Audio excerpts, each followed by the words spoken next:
Galileo Galilei, tanggal 15 Februari tahun 1564 sampai 8 Januari tahun 1642, adalah seorang astronom, filsuf, dan fisikawan Italia yang memiliki peran besar dalam revolusi ilmiah.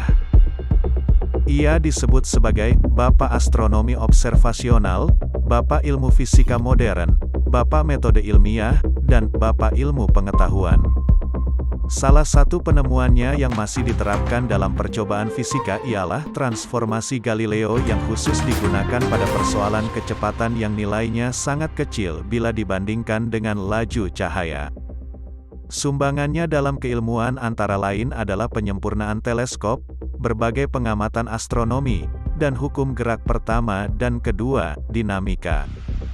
Selain itu, Galileo juga dikenal sebagai seorang pendukung Kopernikus mengenai peredaran bumi mengelilingi matahari dan matahari sebagai sistem tata surya. Akibat pandangannya yang disebut itu ia dianggap melenceng dari keyakinan yang selama ini dianut oleh masyarakat maupun gereja saat itu, dan diajukan ke Pengadilan Gereja Italia tanggal 22 Juni tahun 1633. Pemikirannya tentang matahari sebagai pusat tata surya bertentangan dengan ajaran Aristoteles maupun keyakinan gereja bahwa bumi adalah pusat alam semesta.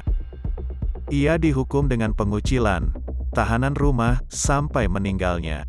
Baru pada tahun 1992 Paus Yohanes Paulus II menyatakan secara resmi bahwa keputusan penghukuman itu adalah salah, dan dalam pidato tanggal 21 Desember tahun 2008 Paus Benediktus ke-16 menyatakan bahwa Gereja Katolik Roma merehabilitasi namanya sebagai ilmuwan.